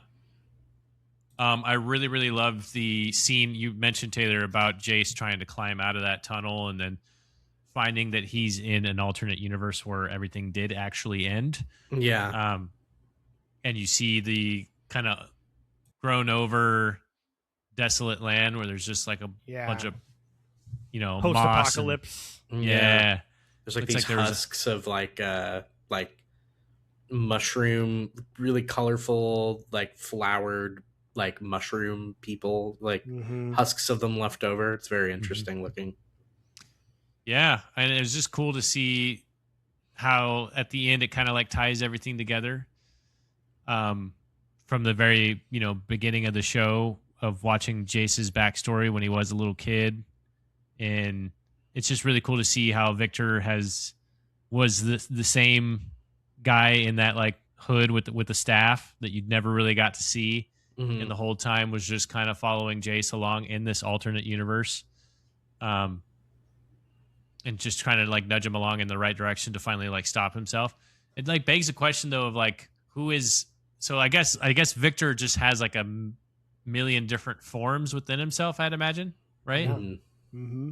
That's what I was thinking. Yeah. He can just freely travel between all of this, and he's just been trying to stop it the whole time. What he started. He can't do it himself. Yeah. Yeah. The alternate universe stuff is crazy, man. I really like what it does, though. Like, one of my favorite parts of that episode was Echo and his realization, because things without Hex Tech, everything is just great. I mean, it's just like it's everything he ever wished it was. And I don't know the exact quote, but there was something toward the end when Echo's returning or has returned, and realizing how much better that version of the world was. And he mentioned that he just had become so obsessed with everything his place wasn't that he never really worked to make it what it could have been. Yeah. He's so obsessed with all the problems. He never stopped to appreciate what they actually did have. And I think that was a cool, he's got a couple of really good lines. Yeah, there's a lot of themes. There's a lot of like really interesting themes throughout the seasons of these shows that I think you could just dive into and talk about, like outside of even just the events of the show, which we probably wouldn't get into all that now. But the show's pretty deep. Like, I feel like there's a lot to it. You could watch this several times and probably pick up on some ideas and themes and motifs and things that the creators were clearly thinking about.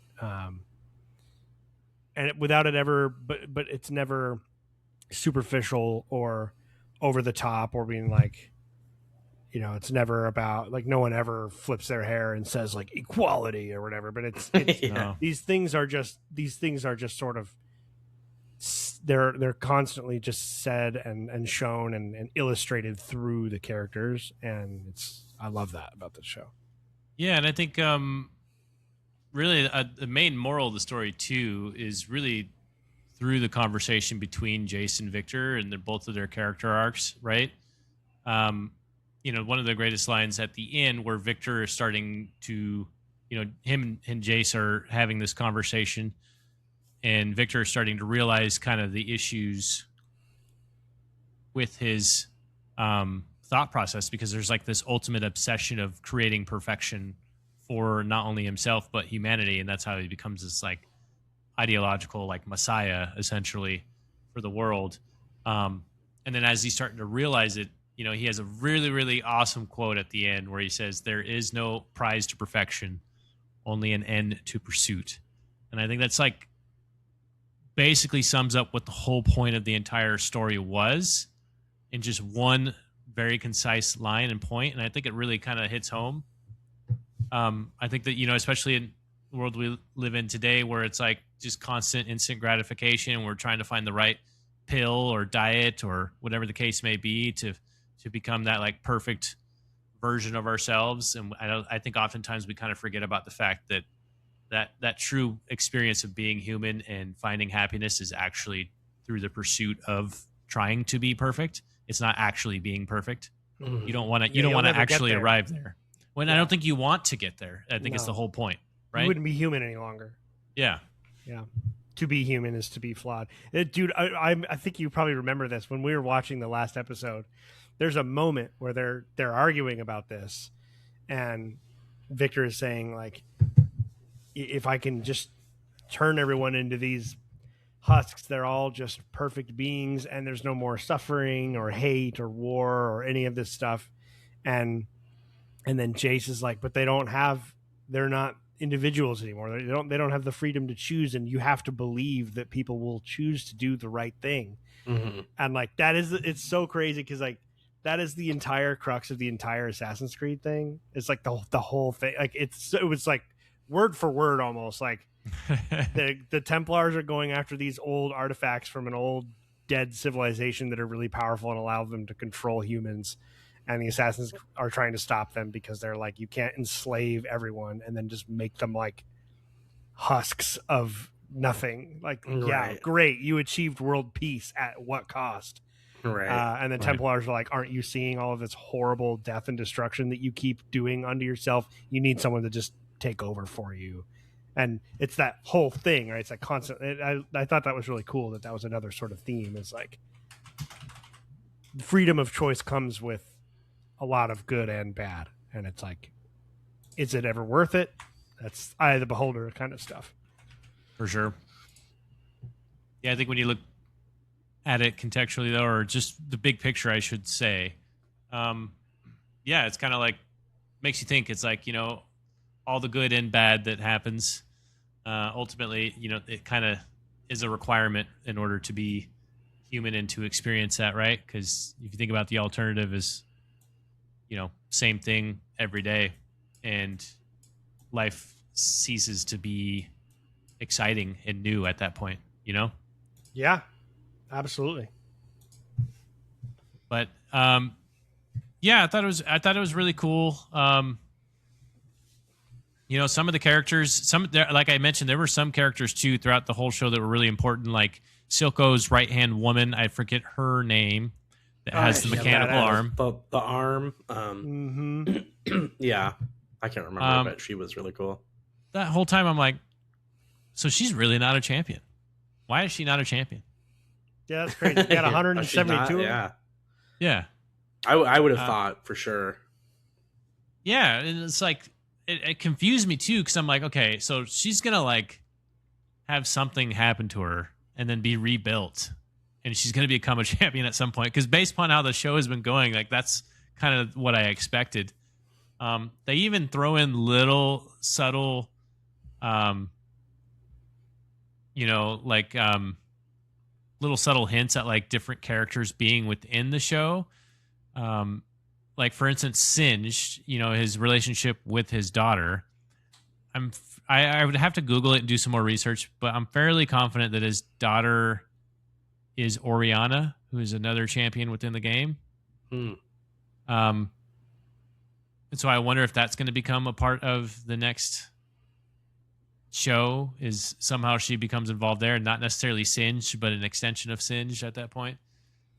She's like this mechanical kind of looks like a hex tech robot, kind of like Victor.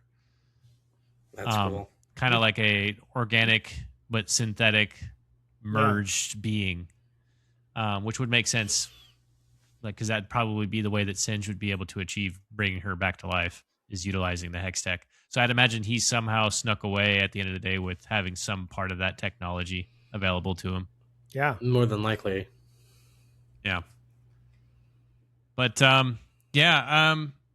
gosh, you mentioned, Ian, that you did have a an issue at the end of the show, though. What's your we talked about it a little bit, but yeah, what's your major critique about the end of it? Yeah, well, we talked earlier about subversion as a tool, and that word got really popular after The Last Jedi. Yeah. Because that's like the Last Jedi is like the ultimate example of subversion for the sake of subversion. Like, oh, I know what everyone's thinking, but I'm gonna rug pull. Didn't see that coming. Oh, like that. That I hate that shit. Like, if something is genuinely surprising, that's great. You know, like a betrayal or a death that you didn't see coming. I mean, we've seen plenty of those. Like, I would call, I know we keep going back to this, but the first few seasons of Game of Thrones are incredibly subversive from what we expected as an audience, having watched lots of shows and movies where the good guys have a rough time. Maybe somebody dies in a heroic fashion or whatever, but the ways in which a lot of these characters just get fucking slaughtered, and that you thought that they were the main character, but that was all a part of the story. It served the story. Right, those deaths serve the story. I found after they did so much right, I find Jinx just randomly, like, Vi decides to cry and the whole thing's coming down and Jinx jumps over there and falls and dies. It's like, what the fuck? This was over. Like, this story was over. You had a great ending, and just that one felt very much like, oh, like, we need to have a main character die because, like, Game of Thrones has main characters die, and you got to have main character die. So Jinx got to die. And Yeah. if I can see through the story at that point, that just felt weird. Like, we had come down from that, the whole thing and everything that had just happened, and we kind of knew where things had landed, and I feel like they took advantage of that and then just randomly, sort of unceremoniously, just kill Jinx. Just made no sense to me at all. And I was reading some stuff while we were talking, and apparently she's not dead according to the creators, and like there was some kind of hint at the end Interesting. that she's not dead, What which sort to of me hint? makes that even more dumb. If she didn't, then why did you make me think that she was dead if she's not dead? Like, this is getting even dumber now. She shouldn't have died. They should have. That whole scene was not necessary if that's the case. They could have gotten out. Yeah, exactly. Then it's even more of a rug pull. Like, Yeah. just let them live. Like, you've already proven to me that you're not a formulaic show. You don't have to kill someone just because that's what we do now. Like, that's the complete opposite of what the show had done. And I was really disappointed with that choice. I think it was kind of a massive creative failure at the end of the show. But still love the show. Yeah, it felt very forced. And it was just weird how, like, after all of the fighting and they're all beating the shit out of Vander, or the husk of Vander at that point. And then he's like laying down on the ground, and then now it's like, now Vi's having an emotional moment. It's like, what? You were just beating the shit out of him earlier. I know. It just didn't make sense. I agree with you. I don't even. Okay, so let's just say Jinx is alive. That doesn't matter anyways, because story-wise, it doesn't make sense why Jinx would be involved in Noxus. So who cares if she's alive? Why would we even say that? Right. I was thinking, like, I wasn't like totally like put off by it or upset about it, because I was like, that seemed like okay, that's how they wrap up her character. Like, she's this deeply troubled individual. We see the scenes of her in the jail cell with the super long hair. Like, she's kind of like lost direction and like lost family, and it was kind of seemed like one of those things where, like, in order for her character to kind of reach the end of the story, she sacrifices herself because like she's done a lot of awful things, but also like doesn't really have a ton to live for anymore. I felt like so. I wasn't entirely put off by her It's just death. the setup, though. Like, if it had been in a really emotional moment there, like at the end when the fate of this world and everything was still in the balance, and she sacrificed her life to like save Vi and save the day, and like ultimately that makes sense to me. But it was over. Everything was over, and then they just sort of like threw it in on the. It felt very tacked on. They're like, "Oh yeah, sorry, we forgot to kill Jinx. How do we do this?" Like that, it just didn't feel natural. It didn't feel like a part like the rest of the story. She survived, and the thing is, she was that, yeah, her hair was down and everything was bad, and she was like giving up. And then they make a whole point of her being brought back from the brink, and she realizes there is still stuff worth fighting for, which is why she shows up in the first place with Echo, with that great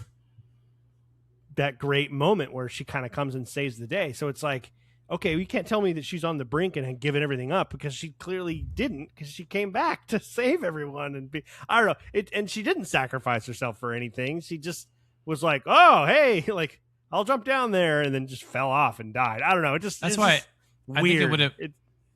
I didn't mind her. I like the idea of her sacrificing herself. I just think the way they did it definitely felt forced, right? Because I think when you think about her character at that time, she was definitely ready to die. She tried to kill herself like 6 times. I think maybe more than that, actually. Echo obviously comes in at the right time, which seems to be his special skill is timing. Yeah, literally. Yeah, it's with his little time machine. Yeah.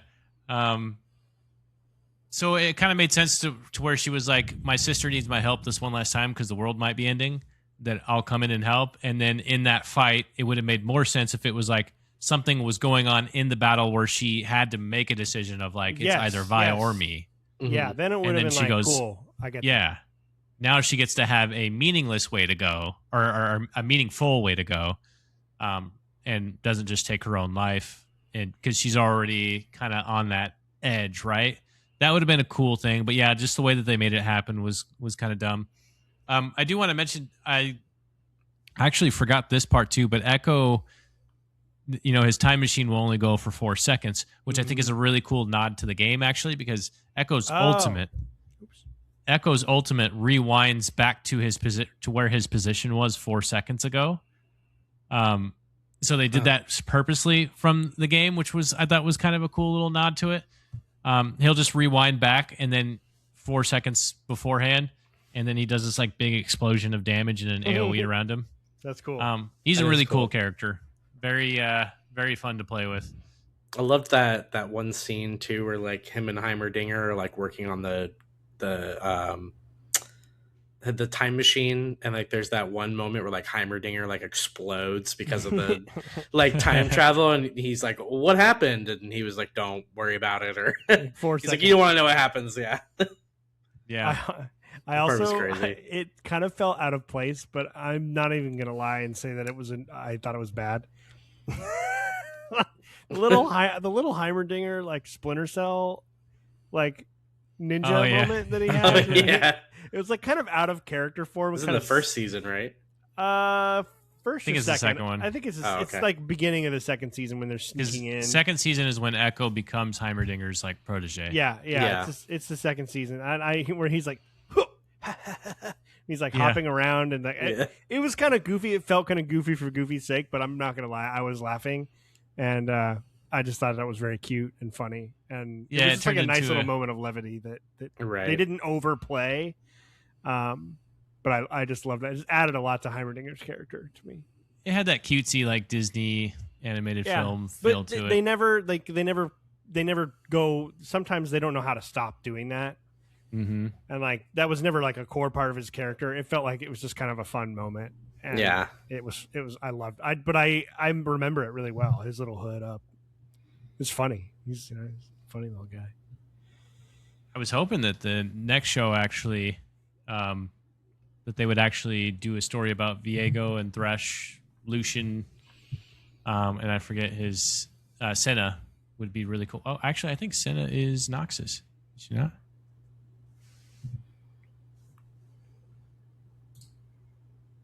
No, Samira. Never mind. Yeah, so Senna won't be involved. But That's just anyways, cool looking. oh yeah, her and Lucian are really awesome, and they're like kind of from like the Nether realm in a sense, and Viego is like the king of this alternate world, underground world.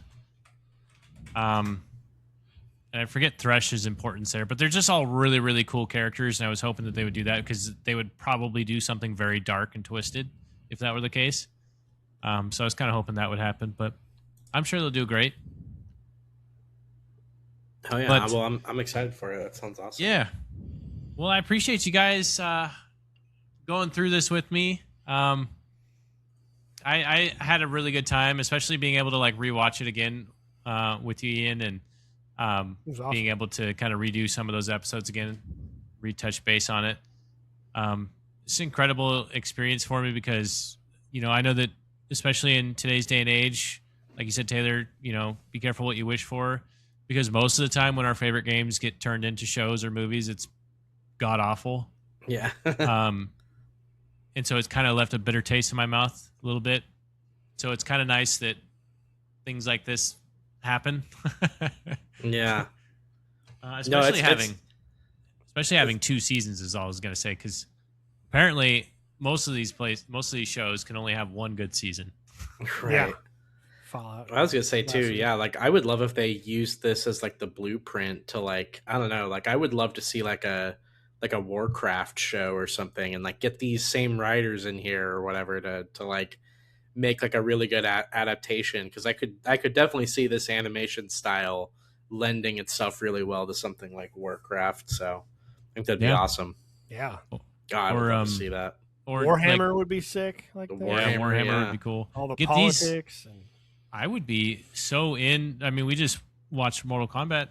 Like, do an animated show. Like, yeah, and Get it's into also that. just like you can. I mean, Mortal Kombat as a game series has a lot of campiness to it. It is part of the DNA, but I've always felt like you could do it. You could make a really good show or movie about Mortal Kombat that is 100%. not Yeah. campy, you could, yeah. goofy, irreverent stuff. But That's why I think it's the same thing with League of Legends. League of Legends is like the same idea, right? You've got a bunch of champions that all have their own specific powers, and that's basically it when it comes Yeah. to what is canon for Mortal Kombat, right? no, So- Mortal Kombat has like a story, a very in-depth story. Like Well- not in-depth like like Last of Us, but as far as like lore, they've Right. very thoroughly explored the characters and the lore. There's a lot of lore and stuff for them already. Like It's something it's that you more could than- mess than with, though, League. I would imagine. Yeah. Absolutely, you could mess with it. No, It's not they like- already do. I mean, the movies don't even stick to the game's lore either. So you could do whatever Yeah. you want. It's not like the Marvel or anything like, or, you know, DC and stuff like that, where they have like actual set in stone character arcs and stuff like that. I mean, they really do. I mean, like the Mortal Kombat games tell a canonized story with like full events and like, but it's fine. You can still change it. It doesn't matter. I mean, they changed the superhero stuff too. It just feels like, I guess what I mean is, it feels like to me like if you change that story, people wouldn't be up in arms about Right. Mortal Kombat. much like the superhero stuff. They change stuff all the time with all like, they come up with different versions of the same character over and over. It's ripe for that. Absolutely. That's why I think it worked so well for this show too. It Yeah, could have for been sure. a disaster. They just got good. Oh, really quickly, the only thing I wanted to just touch on. A lot of the times I'm kind of a critic of using what's the word? Modern's not really the word, but I guess I'll stick with contemporary. That's the word I was thinking of. Mhm. Contemporary music, to me, a lot of the time is kind of a no-no, and it sort of takes me out. But I feel like the way they figured out how to use very modern contemporary music to like great effect in this show is really cool. I just wanted to throw that out there.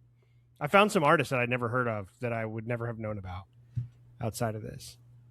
That whole "Paint the Town Blue" song is so fucking cool. Like, and then Yeah. that artist is super interesting. Just like lots of moments, lots of great musical sort of montage moments where they're using a song as kind of an emotional background, and they're showing like multiple story threads come to an end, and they do it over and over. But it's like one of my favorite parts of the shows when they get to it. I'm like, oh hell yeah, one of these moments. They just did them really well. So I just wanted to throw that out there really quickly. I love the use of music in this show. Oh yeah. Yeah, and they had the same theme song playing in the background, like at the end of the show where Vi is humming that song that her mother used to sing to her when she was younger. I love how they tied that in because that song is really actually playing throughout the entire show. Yeah. Kind of faintly in the background during intense moments, you'll hear the little chime go, and you'll be like, and it all kind of like ties together.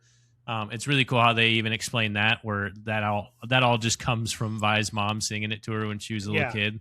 Yeah, they use flashbacks so well in this. They don't over rely on them, do. but whenever they do, they're incredibly effective, and they give a ton of context in a short little compact bit. Yeah, these people know what they're doing, man. Great All right. show. Real quick, I want everybody's top 3 favorite characters. If you had to pick just 3. Man. Let's see here. I'd say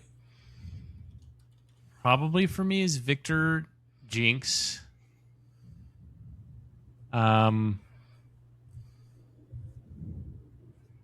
Silco, to be honest. Ooh, okay. Interesting.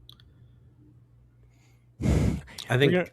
Go ahead. I was gonna say I've got Vi, Victor, and Caitlyn. I think are my favorites. I love that. We're all somewhat similar. It's tough because it's like favorites isn't like who we personally like the most. I think I would go. I would probably go Jinx, Caitlyn, Mel. Silco is right there for me. Mel and Silco, you can kind of. Jinx and Caitlyn, I love them, and then Mbessa was like, as far as just like having a character, just an impact of a character. I just really, really like what she did for the show. Yeah, I love her character, but like but I wanted her to die. I mean, she was a bad guy, so I'm like, right. my favorite character probably Love to hate her. Jinx, Caitlyn, and Mel are probably my favorite. Was Silco like right there? Oh yeah, those are good ones. Yeah, I love that scene with Ambessa at the end of where it seems like it's the end of the battle on the last episode, and she's walking up the stairs, and that music starts playing. That's kind of like that Dune type music, like kind of like Sahara Desert, like sort of vibes. Oh man, I really love that moment. Like as much as you don't want the bad guys to win, but in that moment, it's like if it's Ambessa, I'd be down for that. You'd be like, all right, yeah. Well, and her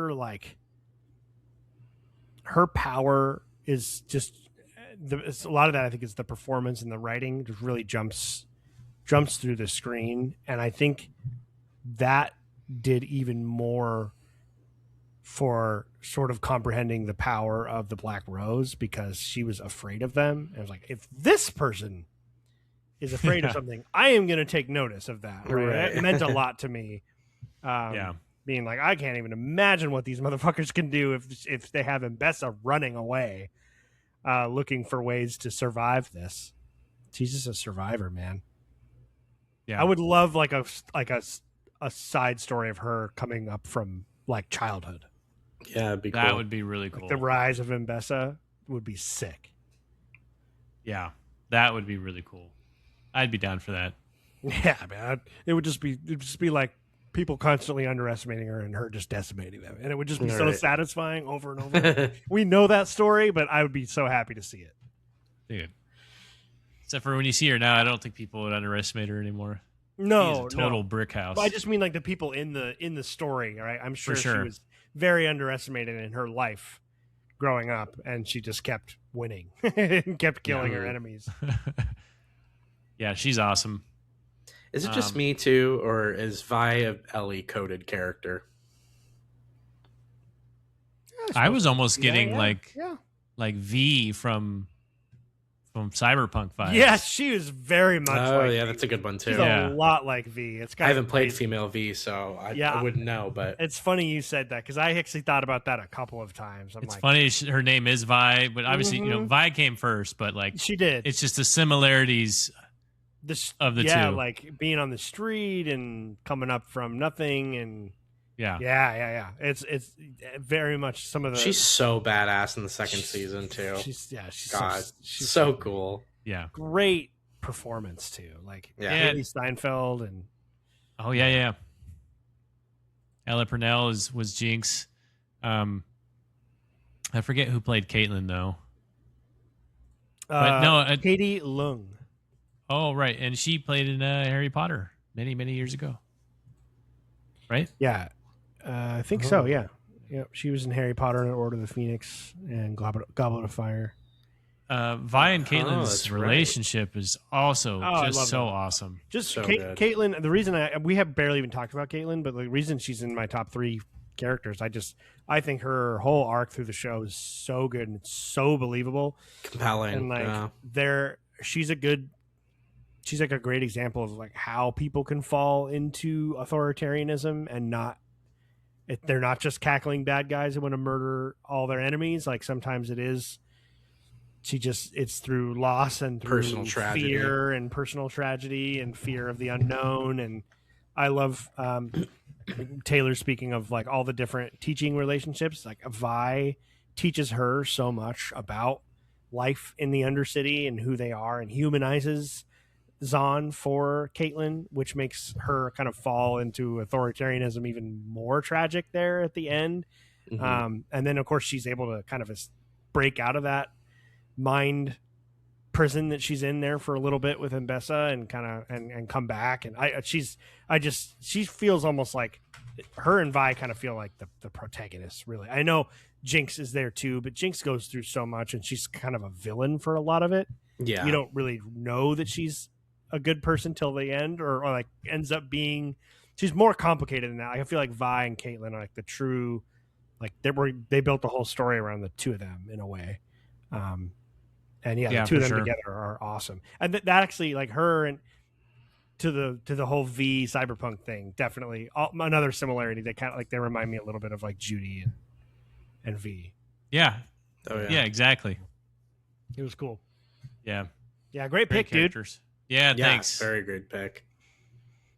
Yeah, I don't get to watch a whole lot of TV shows lately, and sometimes I put up some resistance because I'm like, man, I want to play a game, but like Same. this was like awesome. I really enjoyed it. And that wasn't too much. You were like, hey guys, we're gonna watch 9 seasons. You know? Yeah, exactly. It's like 2 seasons, and it still took us a fucking ass load of time to get this done because it's hard for me to watch a show on my own time. I watch shows with Alicia. That's like our thing. We'll play a game or watch a show. We're watching shows. But for me to be like, I have my time, and then like to choose a show was hard, but this worked, and I did it. And I was happily. And the episodes are perfectly timed as well. Oh, and they're about so 40 addicting. minutes. Yeah. They all have those cliffhanger endings, and you're just like, oh my god. Yeah. He just said powder. You gotta see what happens after that. Right. Well, thanks for letting me run this bitch, guys. Yeah, man. This has been a lot of fun. Hopefully, if you're listening, you had a good time. I know you probably already miss Ian. He'll be running it next. No. No, I'm just messing around. But yeah, I do want to ask. So if you are listening, I've been kind of in the mood to watch some more animated series, and I know Taylor, you've watched quite a bit yourself as well. I know Ian has recommended I need to watch Ghost in the Shell. Yeah, fuck yeah, dude. For sure. I'd love to watch it with you. That's just that's one hour and a half just movie. An hour and a half. Yeah, it's like 90 minutes.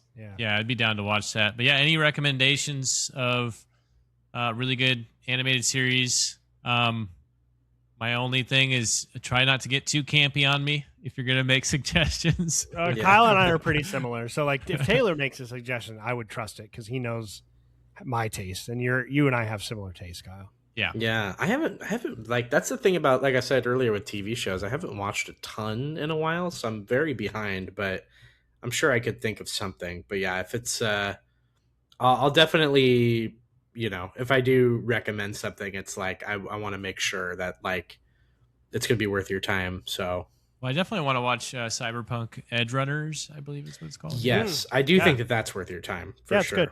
It also makes like playing the game, I think, like going back and like seeing kind of the stuff in there. Yeah, I think it makes the game better. So it gives you more context for the world. So that is definitely on the list. Okay. Yeah. Let us know. That's only one season. What are some animated series or movies that I definitely need to watch, or that all of us need to watch? You know, maybe you guys haven't watched it. But this has been a lot of fun. I was definitely really nervous and racking my brain on how to do this. And then, you know, once the lights come on, it's just hanging out and talking with you guys. So, yeah, man. It comes natural. It does. Appreciate the time. Everybody out there listening, hope you had a good, great weekend and a happy Mother's Day. Yes, happy Mother's Day. Yeah, happy Mother's Day. That's right. Yeah. And we will see you guys later. See you guys. Stay safe. I don't know what to say. Goodbye.